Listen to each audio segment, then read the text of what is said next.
Headfirst into the wonderfully convoluted universe of Batman, shall we?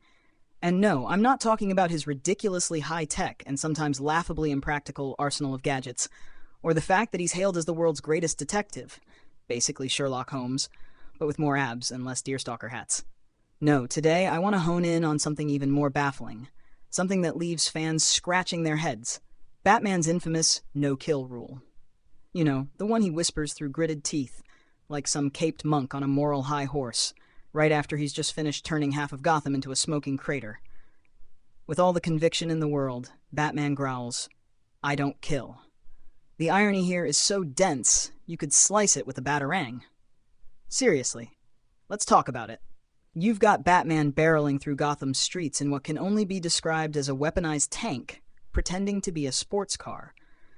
An absolute monstrosity that looks like it was engineered for the sole purpose of wrecking everything in sight, while also looking cool in the process. This thing isn't just a car, it's a wrecking ball on wheels, designed to cause as much destruction as possible while Batman chases down criminals. He's not patrolling the streets. He's tearing through them like a force of nature, leaving a trail of obliterated buildings and overturned cars in his wake. It's as if the Batmobile was built by someone who thought, let's combine the speed of a Ferrari with the destructive power of a bulldozer. And Batman's just out there, plowing through obstacles with the kind of reckless abandon that would make a demolition crew jealous. But it's fine, right? Because he didn't technically kill anyone. And this Batmobile, it's not just a sleek ride to help him get from point A to point B. It's a fully armed juggernaut, a vehicle of mass destruction that could probably level a small city if Batman ever decided to take it off-road. Every time he revs the engine, you know something's about to go down. And what goes down is usually a whole lot of Gotham's infrastructure. Picture it.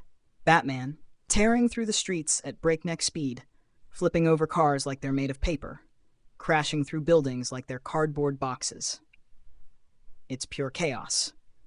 Explosions left and right, entire city blocks reduced to rubble, and somehow, after all that carnage, Batman steps out of the car, brushes the dust off his cape, and with all the seriousness in the world declares, "I don't kill." Come on, Batman. You just flattened a car with 3 people inside, and you're telling me they're fine? That they're just sleeping off the trauma? Maybe they survived, if they're lucky, with a few broken ribs, a concussion, and enough psychological damage to last a lifetime. But it's all good because you didn't fire a bullet, right? Somehow, we're supposed to respect this incredibly convoluted moral code where Batman is the paragon of virtue simply because he doesn't pull the trigger himself. Never mind the fact that he's responsible for countless near-death experiences, wrecked buildings, and a sky-high insurance premium for every Gotham resident. But as long as he didn't kill anyone directly, he's still the good guy, right? Then, of course, there's Batman's hand-to-hand combat, which isn't so much about neutralizing threats as it is about turning his enemies into human wreckage. Have you ever really watched how he fights? This isn't some graceful, measured form of martial arts. It's a brutal symphony of shattered bones and concussions. Batman doesn't just disarm criminals, he obliterates them.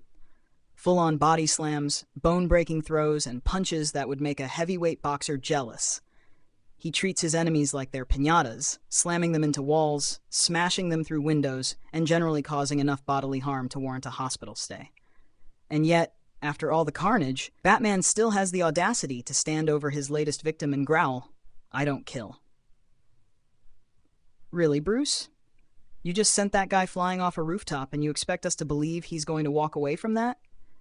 Maybe not today, maybe not tomorrow, but that kind of trauma doesn't just disappear. You're causing lifelong injuries here, pal. You've got thugs all over Gotham, waking up in hospitals, groaning in pain, wondering what hit them, and somehow, you're still convinced you're the hero. Batman doesn't just stop crime. He leaves behind a trail of broken bodies that would make a chiropractor's eyes light up with dollar signs. Honestly, there's probably a support group somewhere for all the poor souls who've been on the receiving end of Batman's justice. Hi, I'm Jim, and I used to rob convenience stores until Batman drop-kicked me through a window. Now I walk with a cane. Can you imagine the conversations at those meetings?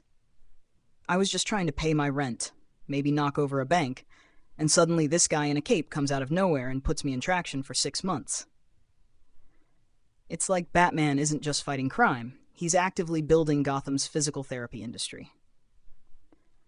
Congratulations, Bruce. You've single-handedly ensured that every petty criminal in Gotham is one bad run-in away from a lifetime of physical rehabilitation. And it doesn't stop there. No, the real pièce de résistance is Batman's love for cinematic destruction. Got a villain threatening to poison the water supply? Sure, just blow up the entire chemical plant while you're at it. A few goons robbing a bank? Time to crash through the ceiling with an explosion that makes a Michael Bay movie look tame by comparison. By the time Batman's done saving the day, Gotham's skyline looks like it's been hit by a natural disaster. Buildings reduced to rubble, debris everywhere, smoke filling the air. But because Batman didn't personally fire a gun, he's still the golden boy of Gotham's morality. It's like watching someone set off fireworks in a crowded room, only to smugly say, "But I didn't technically light them myself." It's wild when you think about it. Batman is obsessed with rules, but he bends them so far they barely resemble rules anymore. He's a hero who refuses to kill, but he leaves behind a trail of battered bodies that would make anyone question his definition of non-lethal.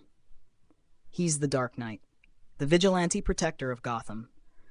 The man who does whatever it takes to stop the bad guys, except, kill them. And somehow, we love him for it. Because who wouldn't want to root for a billionaire ninja with unresolved childhood trauma and a moral code that could give anyone a headache? At the end of the day, it's Batman's world. We're just lucky to survive in it.